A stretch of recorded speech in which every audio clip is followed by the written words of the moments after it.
नमस्कार, मैं सुधीर चौधरी और आप देख रहे हैं डिकोड विथ सुधीर। दोस्तों, अब यह बात पूरी तरीके से साफ हो चुकी है कि अमेरिका के ट्रंप कुछ भी करके भारत को झुकाना चाहते हैं।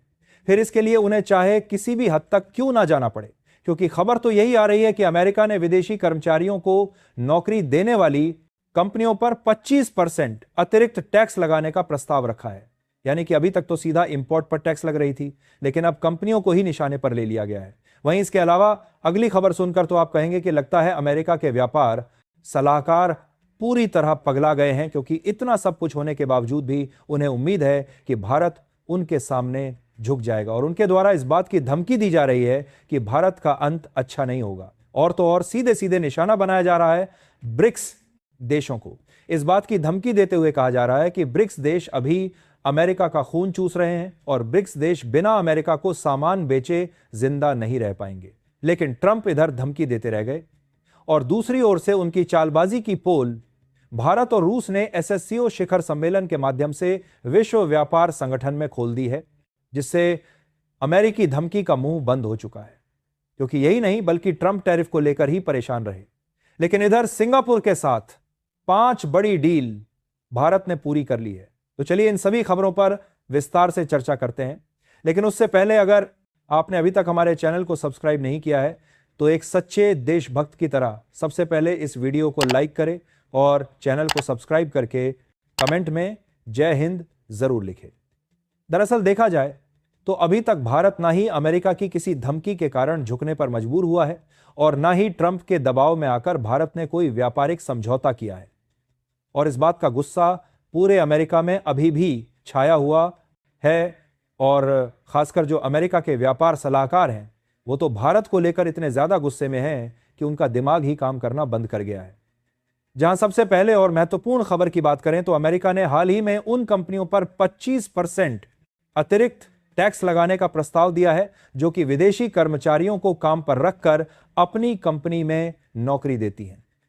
असल में अमेरिका अभी तक सिर्फ देशों को टैरिफ से परेशान कर रहा था, लेकिन अब उन देशों के लोग अमेरिका में नौकरी ना कर पाएं इसके लिए भी परेशान करना शुरू कर दिया है। असल में अमेरिका के इस कदम का सबसे बड़ा नुकसान भारतीय आईटी क्षेत्र और भारतीय पेशेवरों पर पड़ सकता है। आप सोचिए, गूगल, माइक्रोसॉफ्ट, अमेज़न जैसी बड़ी तकनीकी कंपनियों में लाखों भारतीय काम कर रहे हैं। ये लोग ना सिर्फ अमेरिका की अर्थव्यवस्था को मजबूती दे रहे हैं बल्कि अमेरिका की तकनीक को दुनिया में नंबर 1 बनाए रखने में भी सबसे अहम भूमिका निभा रहे हैं। क्योंकि गूगल के सीईओ सुंदर पिचाई, माइक्रोसॉफ्ट के सीईओ सत्य नडेला और एडोबी के सीईओ शांतनु नारायण जैसे भारतीय मूल के लोग अमेरिका की सबसे बड़ी कंपनियों को चला रहे हैं। लेकिन अब ट्रंप सरकार ने जो 25% का टैक्स लगाने का प्रस्ताव रखा है उसका मतलब साफ है कि अमेरिका सीधे कंपनियों को धमकी दे रहा है कि अगर तुमने भारतीयों या दूसरे विदेशी कर्मचारियों को नौकरी दी तो तुम्हें बहुत भारी टैक्स देना पड़ेगा। इससे अमेरिका की नीति की असलियत खुलकर सामने आ गई है।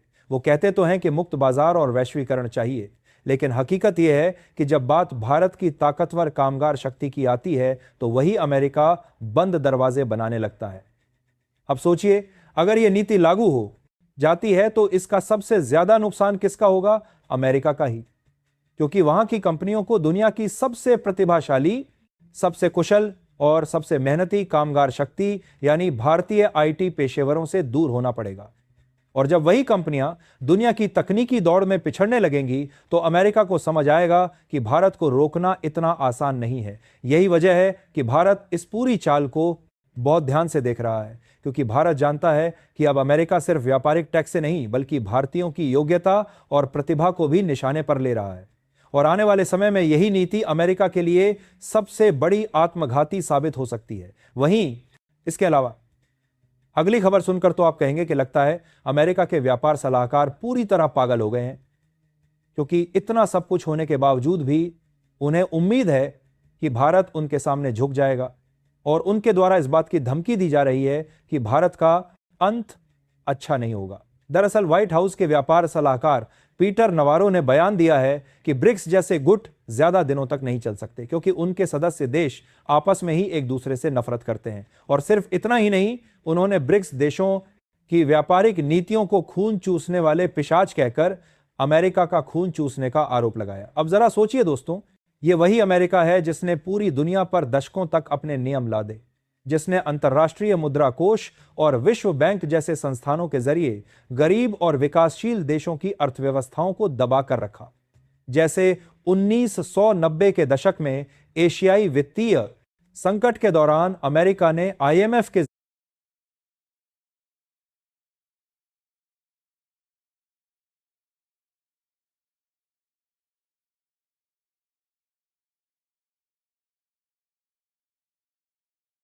जरिए थाईलैंड, इंडोनेशिया जैसे देशों पर अपनी शर्तें थोपी थीं। आज वही अमेरिका ब्रिक्स जैसे उभरते गुट से डरकर ऐसी फालतू की बातें कर रहा है। नवारो का यह बयान इस बात का सबूत है कि ब्रिक्स का प्रभाव इतना बढ़ चुका है कि अब वॉशिंगटन को यह गठबंधन अपनी नींद उड़ाने वाला खतरा लग रहा है। भारत, रूस, चीन, ब्राजील, दक्षिण अफ्रीका और अब नए सदस्य देशों ने मिलकर एक ऐसा आर्थिक और रणनीतिक समूह खड़ा कर दिया है जिसे अब अमेरिका अपनी मर्जी से ना तोड़ सकता है और ना ही दबा सकता है। ब्रिक्स देशों की कुल जीडीपी अब $37 ट्रिलियन के पार पहुंच गई है, जो कि दुनिया की कुल जीडीपी का लगभग 40% हिस्सा है। इससे साफ पता चलता है कि यह गुट अब कोई छोटी मोटी चीज नहीं रह गई, बल्कि एक मजबूत आर्थिक शक्ति बन गई है।